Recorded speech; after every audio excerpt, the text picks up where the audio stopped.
Hey everybody, welcome back to the channel. Getting back to work on the Glock 30 in this video.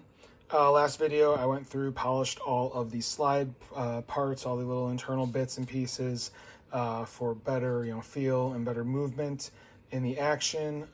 This video is going to be doing the reassembly of the slide components, and then doing the final reassembly of the gun itself, including all the lubrication and final cleanup in anticipation of getting this thing to the range. So that being said, I'm gonna move a few things around and start getting to work on putting everything back together.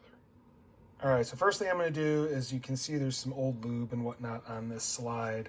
I haven't started cleaning it yet. So I'm gonna go ahead, go over everything with some super quick clean gun and some patches. Just wipe it down really good, get any buildup off of it, because it was test fired. You can see that it has been cycled before, so I just want to make sure it's all good and clean before I put all the parts in. So I'm gonna knock that out real quick. Be right back.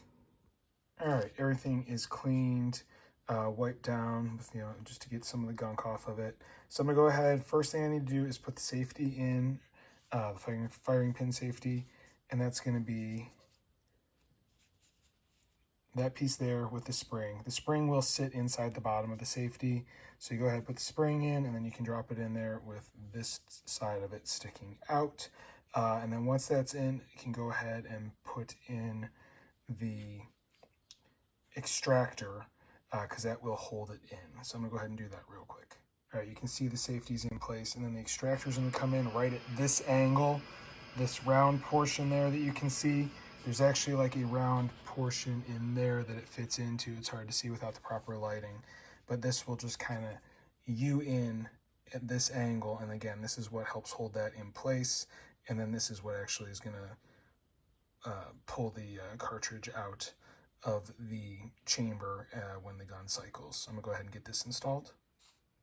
All right, you can see I did push down on that safety to get it to kind of hold this in place, so it's not exactly where it would normally sit.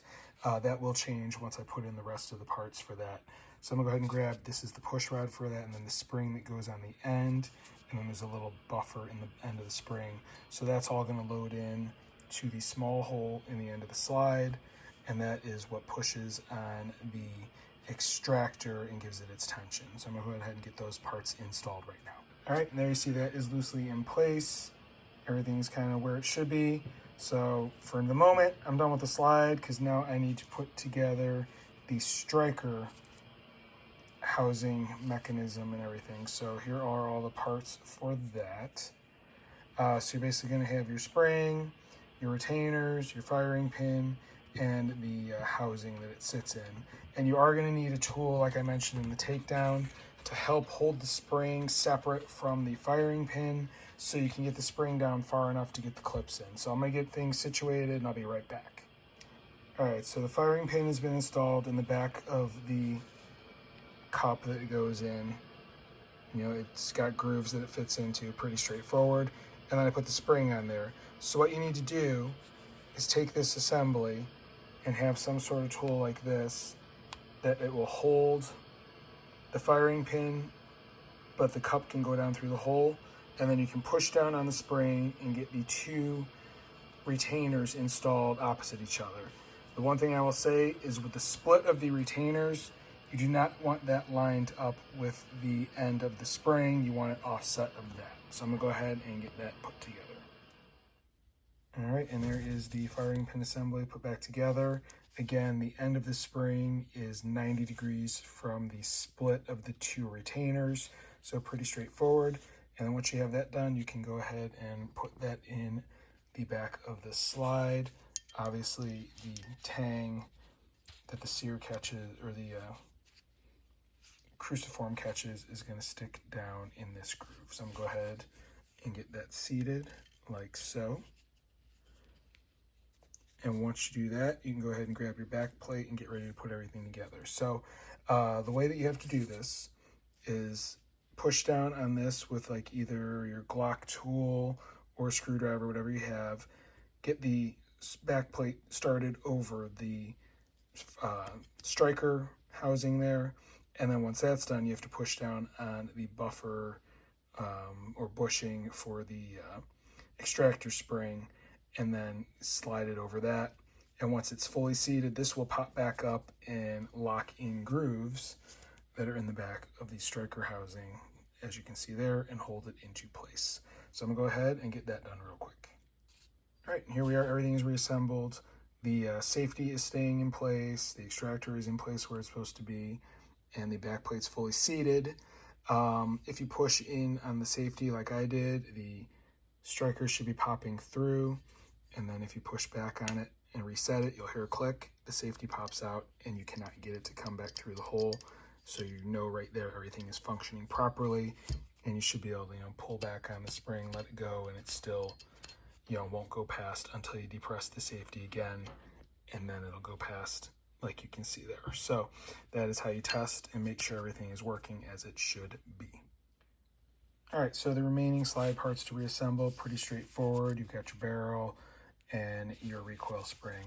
I did go ahead, run a few patches down this just to clean it out with some super quick clean gun. You can see, the nice shiny oil sitting there inside the barrel. I'm just gonna be going to the range with this. I just wanted to make sure there was no residue or anything left in there. I'll do a much more thorough cleaning, obviously, when I come back from the range. So pretty straightforward. You're gonna drop your barrel back in place, and then grab your firing or your recoil spring, pop it in there, and then set it in place on the barrel like so. So now the slide is reassembled. So I just need to grab some oil real quick, lubricate a couple of spots on here that I want lubed, and then I can go ahead and install it on the frame. All right, so here we go. I did go over lubrication a little bit when I did the lower frame assembly, what I tend to do. So here's what I'm gonna do on the slide. I use my gun grease and put a dab in each of the openings where the slide is gonna go on the rails on the frame, so that will put lube in the rails there. I also put some grease on the area of the slide that pushes against the connector, and then I just put a little bit of oil on the lugs of the barrel where that's going to hook up with the frame on the locking lug there, as well as just a little bit on the safety right there. So I'm gonna go ahead and install the slide on the frame. Once that's on the frame, I'll probably put a little bit just on the top of the barrel in the front there, where it tends to ride inside the frame when the gun cycles, but I'm gonna get it installed first. All right, and that is where I'm gonna end this video. I did just go ahead and ran a magazine of the dummy rounds through it just to make sure everything cycled perfectly and there were no issues. Functioned as it should, so pretty happy there. So next video you see on this one should be from the range, or at least the analysis of the range. I should be able to take the camera with me and go ahead and record everything, but you never know. So that being said, if you like what you're seeing, you want to follow along, see how everything turns out, please hit like, please hit subscribe, please hit the notification bell. If you have any questions or comments, please leave them in the comment section below. I do review them. I will reply. I do have a second YouTube channel devoted to automotive stuff. If that is something that interests you, there is a link in the description to this video. Please check it out. I also have a Rumble channel where I'm posting a lot of this firearm content as well. If you're on Rumble, I'd appreciate it if you go over there, follow the link in my description, and follow my channel. That being said, thank you very much for watching, and have a great day.